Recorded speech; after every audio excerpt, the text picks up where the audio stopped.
بسم اللہ الرحمن الرحیم۔ السلام علیکم ناظرین کرام، عبدالباسط سواتی آپ سے مخاطب ہوں۔ اور چیف جسٹس بنتے ہی قاضی فائز عیسیٰ صاحب نے سب کی دوڑیں لگا دی، ایسا اعلان کیا کہ تمام سیاسی پارٹیوں پر بجلیاں گر گئی۔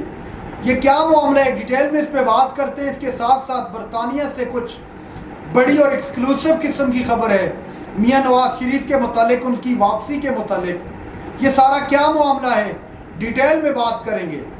ناظرین اکرام، سب سے پہلے بات کر لیتے ہیں میاں محمد نواز شریف کی واپسی کے متعلق، چونکہ سوشل میڈیا پر ایک پکچر چل رہی ہے کہ میاں صاحب نے اپنا ٹکٹ کینسل کروا دیا، تو اس میں کس حد تک صداقت ہے، اس پر بات کر لیتے ہیں۔ نواز شریف کی واپسی سے قبل لندن میں مسلم لیگ کی قانونی ٹیم سے مشاورت، اس مشاورت کا مقصد کیا تھا یہ تو آپ بخوبی جانتے ہیں، چونکہ حال ہی کے اندر چیف جسٹس آف پاکستان جو اب سابقہ ہو چکے ہیں عمر عطا بندیال صاحب نے نیب کی جو ترامیم تھی ان کے خلاف فیصلہ سنایا۔ عمران خان کی درخواست پر یہ فیصلہ سنایا گیا، اور جتنی بھی 16 ماہ کے دوران نیب ترامیم کی گئی ان سب کو مسترد کر دیا، ان کو ختم کر دیا۔ ناظرین کرام، اس کے بعد ایک ٹکٹ چلا سوشل میڈیا پر کہ نواز شریف واپس نہیں آ رہے، اور انہوں نے اپنا ٹکٹ کینسل کروا لیا ہے۔ لیکن اس بات میں کوئی حقیقت نہیں تھی، چونکہ جو برطانیہ کے اندر ہوا، جو قانونی ٹیم سی تھی ان سے جو مشاورت ہوئی، ان قانونی ٹیم کے اندر جناب امجد پرویز صاحب تھے، اور ان کے ساتھ ساتھ اعظم نذیر تارڑ صاحب تھے۔ اعظم نذیر تارڑ صاحب نے اس قانونی مشاورت کے بعد جو بتایا وہ یہ تھا کہ نواز شریف کا ان فیصلے سے کوئی تعلق بھی نہیں ہے، نواز شریف پاکستان واپس آئیں گے اور 21 اکتوبر کو ہی واپس آئیں گے، اور ان کا بھرپور طریقے سے پاکستان کے اندر استقبال کیا جائے گا۔ ناظرین کرام، چونکہ نیب ترمیم کے بعد یہ خبر چل پڑی تھی کہ نواز شریف اب واپس پاکستان نہیں آ رہے، لیکن اس میں کوئی بھی حقیقت نہیں ہے، تو یہ بہت بڑی ڈیولپمنٹ تھی جو آپ کے سامنے رکھی۔ اس کے علاوہ لاہور جو ماسٹر پلان کرپشن کیس تھا اس میں چونکہ پرویز الہی صاحب کو گرفتار کر لیا گیا تھا، اور ان کو گرفتار کر کے ریمانڈ کی درخواست کی گئی تھی، لیکن اس درخواست کو مسترد کر دیا ہے۔ جوڈیشل مجسٹریٹ ریحان الاحسن صاحب نے اس درخواست کو ٹیک اپ کیا، اور یہ ضلع کچہری لاہور کے اندر اس درخواست کو انٹرٹین کیا گیا، اور جو ریمانڈ کی درخواست تھی اس کو مسترد کر دیا، اور کیس سے پرویز الہی صاحب کو ڈسچارج کر دیا گیا۔ پرویز الہی کی جانب سے رانا انتظار صاحب جو اس کیس کو دیکھ رہے تھے، اور وہ پیش ہوئے، انہوں نے استدعا کی عدالت سے کہ یہ جو ریمانڈ کی درخواست کی جا رہی ہے اس کو مسترد کیا جائے، اور ان کی درخواست کو سن لیا گیا اور درخواست کو مسترد کر دیا گیا جو ریمانڈ کی درخواست تھی، اور پرویز الہی صاحب کو کیس سے ڈسچارج کر لیا گیا۔ رانا انتظار صاحب نے کہا کہ اب میں جو ڈی جی اینٹی کرپشن ہے ان کے خلاف توہین عدالت کا کیس دائر کروں گا، چونکہ انہوں نے درخواست دوں گا، چونکہ انہوں نے بغیر انویسٹیگیشن کے تحقیقات سے پہلے ہی پرویز الہی صاحب کے خلاف جو FIR کاٹ دی جو غیر قانونی تھا، اور ان کے خلاف اب جو درخواست دوں گا میں آنے والے دنوں میں وہ ہوگی توہین عدالت کی۔ تو اب بہرحال یہ بھی بڑی ڈیولپمنٹ ہے پرویز الہی صاحب کے متعلق۔ آج جب ان کو پیش کیا گیا تو تقریباً 500 کے قریب پولیس اہلکار ڈیوٹی دے رہے تھے۔ اس کے علاوہ ناظرین کرام، آج کی صبح کا سورج جب طلوع ہوا تو ایک نئی کرن لے کر اپنے ساتھ آیا۔ اس کی وجوہات میں آپ کو بتا دیتا ہوں۔ چیف جسٹس آف پاکستان جناب قاضی فائز عیسیٰ صاحب آج 29ویں چیف جسٹس کا انہوں نے اپنے عہدے کا حلف اٹھایا۔ ناظرین کرام، انہوں نے اپنی زندگی کے اندر بہت سارے اتار چڑھاؤ دیکھے۔ ایک وقت تھا کہ جب ان کے خلاف صدارتی ریفرنس بھیجا گیا، وقت بدلا، تاریخ بدلی، یہاں تک کہ سال بھی بدلا۔ ایسا وقت آیا کہ انہوں نے بطور چیف جسٹس آف پاکستان اپنے عہدے کا حلف اٹھایا۔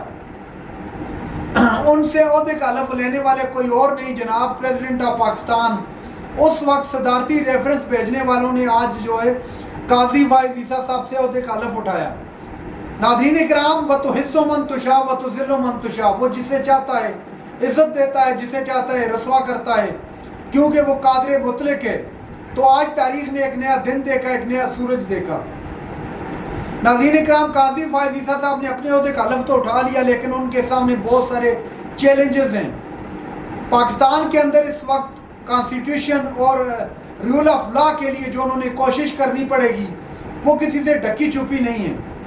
گزشتہ 16 ماہ کے اندر جو قانون کی وائلیشنز ہوئی، جو آئین کو ہوا میں اڑایا گیا، عدالت سے جو ہے عوام کا اعتماد دوبارہ سے بحال کرنا، اس طرح کے بہت سارے چیلنجز نئے چیف جسٹس کے لیے ہیں۔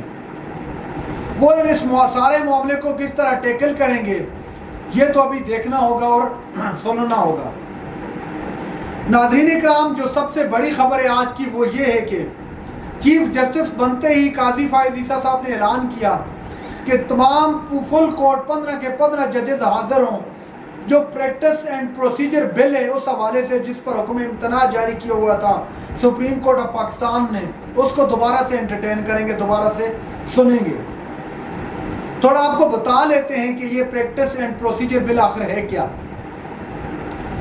جب پاکستان کے اندر کے پی اور پنجاب کی اسمبلیاں ٹوٹ گئی تو 90 دن کے اندر الیکشن کروانے کے لیے پشاور لاہور ہائی کورٹ کے اندر ایک درخواست دائر کی گئی کہ آپ حکم کریں الیکشن کمیشن کو کہ ملک کے اندر 90 دن کے اندر انتخابات کروائے جائیں، لیکن وہ ساتھ چل ہی رہا تھا تو دونوں چیف جسٹس نے، لاہور اور پشاور ہائی کورٹ کے چیف جسٹس نے ایک لیٹر کی صورت میں ایک لکھا چیف جسٹس آف پاکستان کو کہ ملک کے اندر ایک نیا معاملہ کھڑا ہو گیا ہے، تو اگر آپ مناسب سمجھیں اس پر از خود نوٹس لیں۔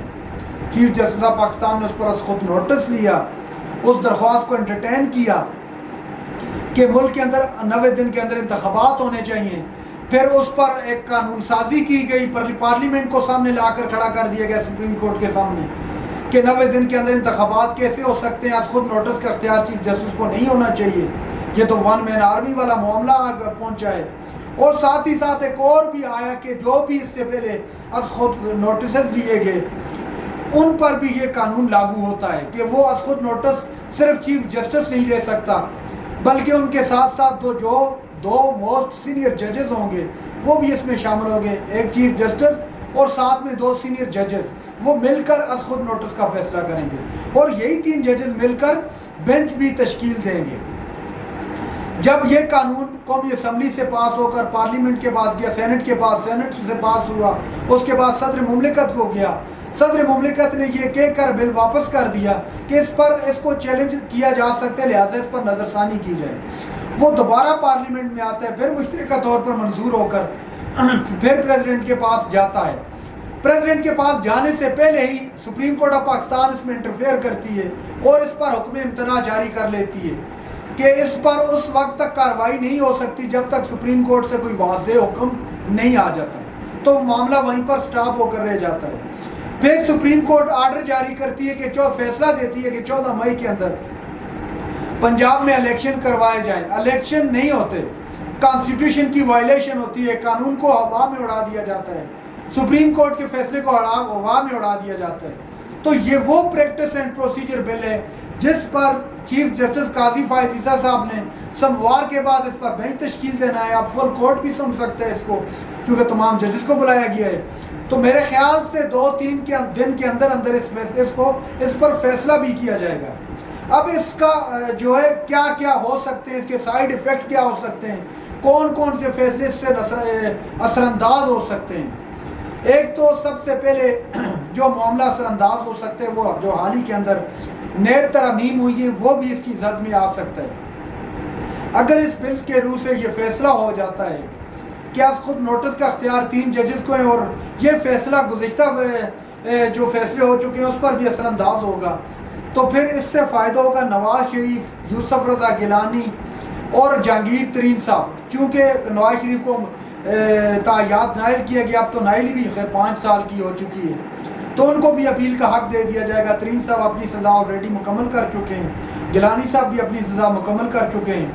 لیکن اس میں ایک اور بہت بڑا معاملہ ہے، اگر از خود نوٹس کو ختم کر دیا جاتا ہے تو جو عمران خان کی حکومت ختم ہوئی، عمران خان کی جو قومی اسمبلی کے اندر جو اسپیکر نے رولنگز دی اس کے خلاف بھی تو از خود نوٹس لیا گیا تھا، تو کیا پھر وہ دوبارہ سے ریسٹور کر دیا جائے گا معاملے کو؟ بہرحال ابھی بہت بڑی جو ہے ڈیولپمنٹ سامنے آنے والی ہے آنے والے 3-4 روز کے اندر۔ قاضی فائز عیسیٰ صاحب کے سامنے بہت سارے امتحانات کھڑے ہیں، عوام بھی داغ لگا کر بیٹھی ہے کہ چیف جسٹس صاحب کیا فیصلہ کریں گے۔ تو ملک کے اندر جو ایک غیر یقینی کی صورتحال ہے، قانون سے جو اعتماد اٹھتا جا رہا ہے، اس کو بھی بحال کرنا ایک بہت بڑا چیلنج ہے۔ ناظرین اکرام، اس کے علاوہ جو ہمارے نگران وزیر اعظم انوار الحق کاکڑ صاحب ہیں، 5 روزہ دورے پر امریکہ روانہ ہو چکے ہیں۔